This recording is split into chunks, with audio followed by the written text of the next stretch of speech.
আসসালামু আলাইকুম। বিবিএমএ সলিউশনের পক্ষ থেকে সবাইকে জানাই অভিনন্দন ও শুভেচ্ছা। আজকে আমরা আলোচনা করব BBA honours department of accounting এর বিজনেস স্ট্যাটিস্টিক্স সাবজেক্টের অত্যন্ত গুরুত্বপূর্ণ একটি অধ্যায় ডাটা প্রেজেন্টেশন, এবং এই অধ্যায়ের স্টিম অ্যান্ড লিড ফ্রিকোয়েন্সি নিয়ে আমরা আজকে আলোচনা করব। বিজনেস স্ট্যাটিস্টিক্স সাবজেক্ট সকল ডিপার্টমেন্টে আছে। Department of management, department of marketing, department of finance, কাহারও সেকেন্ড ইয়ারে এবং কাহারও থার্ড ইয়ারে আছে। তবে প্রত্যেক ডিপার্টমেন্টে বিজনেস স্ট্যাটিস্টিক্স সাবজেক্টে আছে, এবং প্রত্যেক ডিপার্টমেন্টে বিজনেস স্ট্যাটিস্টিক্সের ক্ষেত্রে ডাটা প্রেজেন্টেশন অধ্যায়টি অত্যন্ত গুরুত্বপূর্ণ। আমরা এই অধ্যায় থেকে তিন ধরনের অঙ্কের কথা শুনছি। একটা হলো ফ্রিকোয়েন্সি ডিস্ট্রিবিউশন, একটা হলো স্টিম অ্যান্ড লিড ফ্রিকোয়েন্সি, আর একটা হলো ডিভাইড বা 2A ফ্রিকোয়েন্সি ডিস্ট্রিবিউশন। আজকে আমরা আলোচনা করব স্টিম অ্যান্ড লিড ফ্রিকোয়েন্সি নিয়ে। স্টিম বলতে বোঝায় মূল, আর লিড বলতে বোঝায় পাতা বা ডালপালা। তো এইটা একটি পদ্ধতি, অর্থাৎ ফ্রিকোয়েন্সি বা গণসংখ্যা সারণীর এটা একটা পদ্ধতি। আমরা এখন একটি অঙ্ক নিজেরাই তৈরি করব, এবং করে স্টিম লিড ফ্রিকোয়েন্সি কীভাবে তৈরি করা হয় বা শেখানো হয়, প্রস্তুত করা হয়, সেটা আমরা শিখব। তাহলে চলুন আমরা আর দেরি না করে আমরা স্টিম লিড ফ্রিকোয়েন্সি বিষয়ে বাস্তব প্রয়োগ দেখি এবং শিখি। তবে অঙ্কের যাওয়ার পূর্বে আপনাদের একটি কথা বলতে চাই। আমাদের পিবিএ অ্যান্ড এমবিএ সলিউশন মনিসার এই পেজে যারা ফলোয়ার আছেন এবং যারা নিয়মিত ভিডিও দেখছেন, তারা যদি অ্যাডভান্স ভিডিও দেখতে চান, অর্থাৎ অগ্রিম আগেই বেশি আগে আপনারা ভিডিওগুলো পেতে চান বা দেখতে চান, তাহলে আমাদের বিবিএমবি 24 ইউটিউব চ্যানেলটি সাবস্ক্রাইব করে সেখানে আপনারা দেখতে পারেন। তার কারণ আমরা পেজে দেওয়ার আগে এই ভিডিওগুলো আমাদের ইউটিউব চ্যানেলে আপলোড করে থাকি। তো একদিন আগে এবং একদিন পরে আপনারা এটা দেখতে পারবেন, অর্থাৎ ইউটিউব চ্যানেলে একদিন আগে পাবেন এবং ফেসবুক পেজে একদিন পরে পাবেন। যার কারণে আপনাদের আপডেট বেশি ভিডিও পেতে চান, তাহলে আমাদের ইউটিউব চ্যানেলটি সাবস্ক্রাইব করে আমাদের সাথে থাকবেন। আর আমাদের ভিডিওগুলো যদি ভালো লাগে তাহলে অবশ্যই আমাদের পেজটি ফলো করবেন এবং আমাদের চ্যানেলটি সাবস্ক্রাইব করে আমাদের সাথে থাকবেন। আর আপনাদের যে কোনো মতামত আমাদের কমেন্টে জানাবেন। তাছাড়া আপনাদের বিবিএ অনার্স এবং এমবিএ কোর্সের যে কোনো ধরনের সমস্যার সমাধানের জন্য আমাদের সাথে যোগাযোগ করতে পারেন। যাই হোক, এখন আমরা স্টিম লিড ফ্রিকোয়েন্সি নিয়ে আলোচনা করব। আমরা নিজেরাই একটি অঙ্ক তৈরি করব এবং অঙ্কটি সমাধান করে স্টিম লিড ফ্রিকোয়েন্সি শিখব। তো আমরা ধরলাম 10, 22, 33, 12, 21, 43, 39, 31, 24, 15, 8, তারপরে ধরলাম 30, তারপরে ধরলাম 35, 41, 5, 45, 38, 7, 29, আমরা দেখি কটা হলো।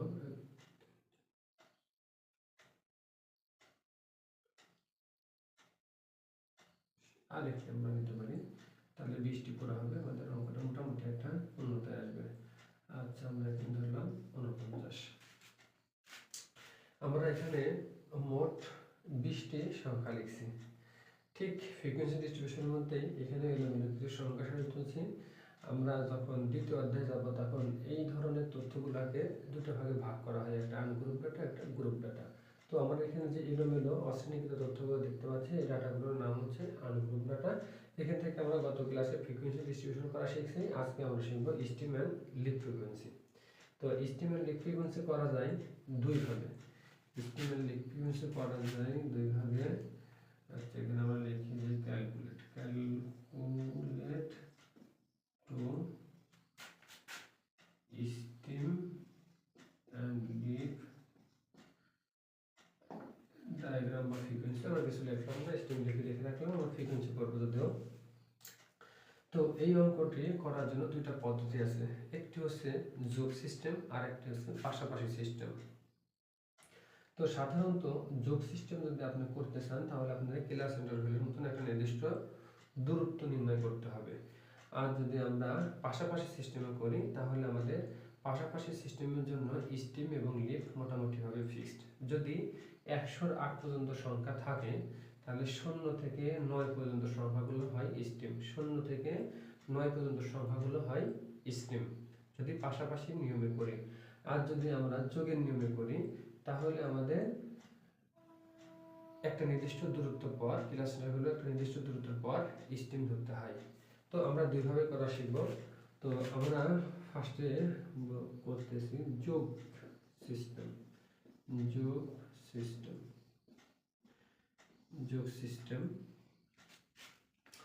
আর এবারে আমরা করব হচ্ছে পাশাপাশি সিস্টেম।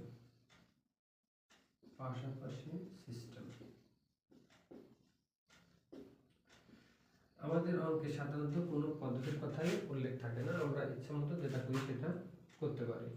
তো যোগ সিস্টেমের ক্ষেত্রে আমরা বলছি যে স্টিম আমাদের একটি নির্দিষ্ট দূরত্ব পর পর ধরতে হয়। আর যদি আমরা নির্দিষ্ট পর পর দূরত্ব ধরতে যাই তাহলে অবশ্যই আমাদের ক্লাস ইন্টারভ্যাল করতে হয়। আর আমরা ক্লাস ইন্টারভ্যাল করার ক্ষেত্রে আমরা গতদিনকে শিখছি একটি নির্দিষ্ট সূত্র মারফত আমরা ক্লাস ইন্টারভ্যালের দূরত্ব নির্ণয় করে থাকি। তো এখানে আমরা ধরে নিলাম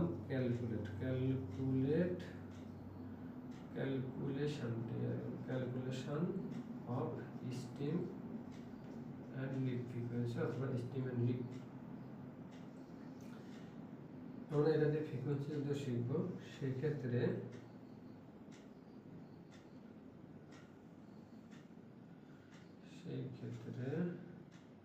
এটা ফ্রিকোয়েন্সি, এটা লিফট, ওটা স্টিম, অর্থাৎ স্টিম, লিফট আর ফ্রিকোয়েন্সি। তো আমরা ধরে নিলাম 5 ঘর পর পর আমাদের স্টিম, ধরে নিলাম 5 ঘর পর পর আমাদের স্টিম। যদিও ক্লাস ইন্টারভ্যাল করে নিলে একটা নির্দিষ্ট দূরত্ব পাওয়া যাবে, সেই ক্ষেত্রে সুবিধা হয়। তো আমরা এখানে যেহেতু ক্লাস ইন্টারভ্যাল আমরা পড়া শিখছি, এখানে আমরা নিজেরা মনের মতো করে ধরে নিলাম যে স্টিম 5 ঘর পর পর। তাহলে 5, 10, 15, 20, 25, 30, 35, 40,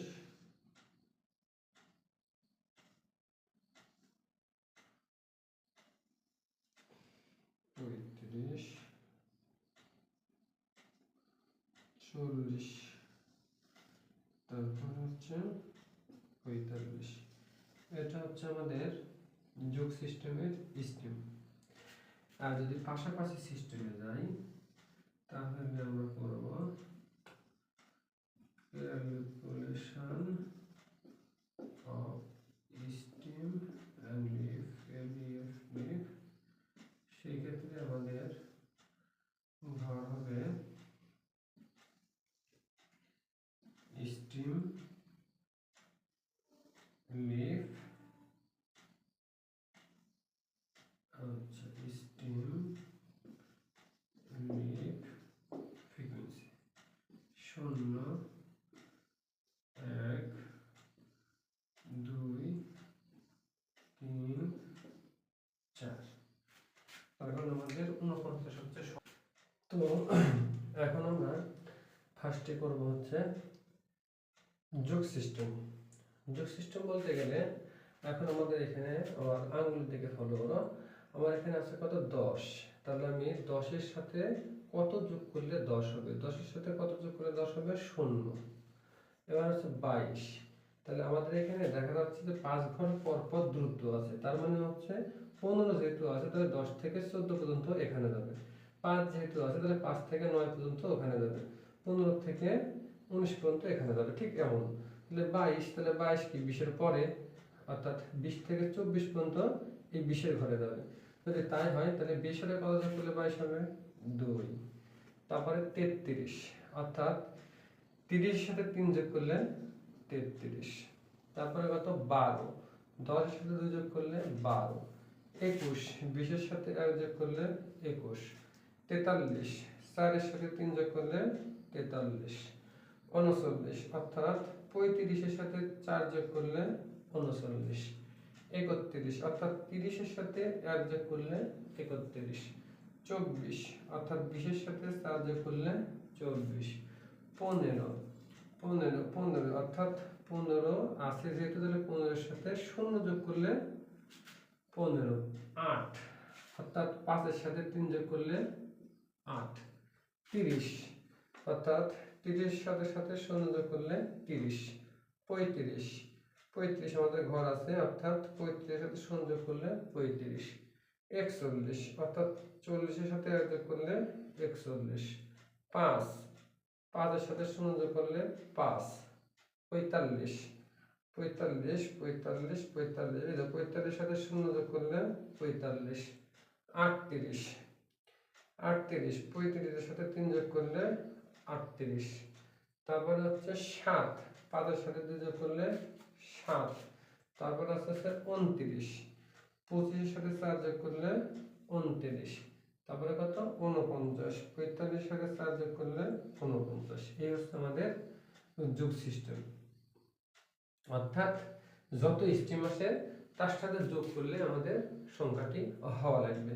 তাহলে এই জায়গাতে আমাদের কত আছে 3টি, এখানে কয়টি 2টি, এখানে কয়টি 1টি, এখানে কয়টি 3টি, এখানে 1টি, এখানে 3টি, তারপর এখানে 3টি, তারপরে 2টি, তারপরে 2টি, অর্থাৎ আমাদের এখানে সংখ্যা ছিল 20টি, এখন আমাদের 20 মিলছে কিনা দেখা লাগবে। তাহলে 3 আর 2 5, 5 আর 1 6, 6 আর 3 9, আর 1 10, 10 আর 3 13, 13 আর 3 16, 16 আর 2 18, 18 আর 2 20, অর্থাৎ এখানে আমাদের ফ্রিকোয়েন্সি কত 20, অর্থাৎ n সমান 20। এই ছিল হচ্ছে আমাদের যোগ সিস্টেম। শুরুতে বলে নিই, স্ট্রিম আপনি নিজের মন করা তৈরি করতে পারেন, অর্থাৎ নির্দিষ্ট দূরত্ব পরপর। আর দূরত্ব যদি আপনি জানতে চান তাহলে অবশ্যই কিলার সেন্টার হলে যে সূত্র আছে সেই সূত্রটা প্রয়োগ করে আপনি জানতে হবে যে স্ট্রিম কত ঘর পরপর হবে, ঠিক আছে। আর যদি পাশাপাশি করেন সেক্ষেত্রে আমরা বলছি যে 1 থেকে 100 পর্যন্ত সংখ্যার ক্ষেত্রে স্ট্রিম ফিক্সড, অর্থাৎ 0 থেকে 9 পর্যন্ত। আবার যদি 100-এর উপরে যায় তাহলে 2 ঘর, অর্থাৎ যদি 101 থেকে 109 অথবা 200 পর্যন্ত হয় সেক্ষেত্রে আমাদের স্ট্রিম হবে 10, 11, 20, 10, তারপরে 11, তারপরে 20, 30 এরকম ভাবে হবে স্ট্রিম। আর যদি আমাদের 119 পর্যন্ত, যেহেতু আমাদের এখানে 119 পর্যন্ত আছে, সাধারণত 119 পর্যন্ত থাকে, তাহলে আমাদের স্ট্রিম হবে 0 থেকে 9 পর্যন্ত ফিক্সড। আর নিয়মটা হচ্ছে ওর পাশে কত বসলে ওই সংখ্যাটি হয়, ওই সংখ্যাটির পাশে অর্থাৎ স্টেমের পাশে কত সংখ্যা বসালে সংখ্যাটি পূর্ণতা পায়, সেটাই হচ্ছে পাশাপাশি সিস্টেম। আচ্ছা 10, আমরা চলে আসি। 1-এর পাশে 0 বসাইলে, 1-এর পাশে 0 বসালে কি হয় 10 হয়। 22, 2-এর পাশে 2 বসালে 22, 2-এর পাশে 2 বসালে 22 হয়। আচ্ছা তারপরে কি 33, 3-এর পাশে 3 বসাইলে 33, 12, 1-এর পাশে 2 বসাইলে 12, 21, 2-এর পাশে 1 বসাইলে 21, 43, 4-এর পাশে 3 বসাইলে 43, 39, 3-এর পাশে 9 বসাইলে 39, 31, 3-এর পাশে 1 বসাইলে 31, 24, 2-এর পাশে 4 বসাইলে 24, 15, 1-এর পাশে 5 বসাইলে 15, 8, 0-এর পাশে 8 বসাইলে 8 হয়, 30, 3-এর পাশে 0 বসালে 30 হয়, 35, 3-এর পাশে 5 বসালে 35 হয়, 41, 4-এর পাশে 1 বসালে 41 হয়, তারপরে কত 5, 0-এর পাশে 5 বসালে 5 হয়, 45, 4-এর পাশে 5 বসালে 45, 38, 3-এর পাশে 8 বসালে 38, 7, 0-এর পাশে 7 বসালে 7, 29, 2-এর পাশে 9 বসালে 29, 49, 4-এর পাশে 9 বসালে 49। এই হচ্ছে আমাদের পাশাপাশি সিস্টেম। 3, এখানে আছে 3, এখানে আছে 4, আর এখানে 3 3 6, এখানে হচ্ছে 4। এখন আমাদের দেখা লাগবে যে স্ট্রিম মিলছে কিনা। তাহলে 3 আর 3 6, 6 আর 10, 10 আর 6 16, 16 আর 4 20, অর্থাৎ এই হচ্ছে আমাদের স্টিফেনস ফ্রিকোয়েন্সি দুইটা নিয়ম পাশাপাশি এবং যোগ সিস্টেম। আশা করি আপনারা দুইটি নিয়মে খুব ভালোভাবে বুঝতে পারছেন। সাধারণত জাতীয় বিশ্ববিদ্যালয় প্রতিষ্ঠিত হয়েছে 1992 সালে। এরপরে কখনো কোনো প্রশ্নে এরকমভাবে উল্লেখ করে নাই যে যোগ সিস্টেম অথবা পাশাপাশি সিস্টেমে আপনারা অঙ্কটি সমাধান করেন। এই স্টিফেন ফ্রিকোয়েন্সির অঙ্ক অবশ্যই করবেন, তার কারণ প্রায় প্রশ্নেই এসে থাকে, অর্থাৎ প্রায় পরীক্ষাতে এসে থাকে। তো সেই ক্ষেত্রে অত্যন্ত গুরুত্বপূর্ণ একটি অঙ্ক, এবং আপনাকে কখনোই পদ্ধতির কথা উল্লেখ করবে না, আপনার যেটা সুবিধা মনে হয় সেই অনুসারে আপনি অঙ্কটি সমাধান করবেন। বিভিন্ন বইতে বিভিন্নভাবে করা আছে, আবার কোনো কোনো বইতে দুইটা পদ্ধতিতেই করা আছে। বিশেষ করে বাংলাদেশের বহুল প্রচলিত কমার্সের বইতে দুইটা পদ্ধতিতেই করা আছে। আপনারা বই দেখবেন, পাশাপাশি আমি যে অঙ্কটি করালাম আপনারা একটু ভালোভাবে রিপিট বাই রিপিট ভিডিও দেখলে আমার বিশ্বাস আপনাদের স্টিফেন ফ্রিকোয়েন্সি ডিস্ট্রিবিউশন খুব সহজেই বুঝতে পারবেন। তো আজকে পর্যন্তই, সবাই ভালো থাকুন। আগামী ক্লাসে আমরা আলোচনা করব বিভারের পার্ট 2 এর ফ্রিকোয়েন্সি ডিস্ট্রিবিউশন নিয়ে। সে পর্যন্ত সবাই আমাদের সাথে থাকুন, আর আমাদের পেজটি ফলো করে আমাদের সামনে পথকে ত্বরান্বিত করার জন্য অনুরোধ রইল, এবং পাশাপাশি আমাদের ইউটিউব চ্যানেল BBME24 কে সাবস্ক্রাইব করার জন্য অনুরোধ রইল। আজকে এ পর্যন্ত, সবাই ভালো থাকবেন। আসসালামু আলাইকুম, আল্লাহ হাফিজ।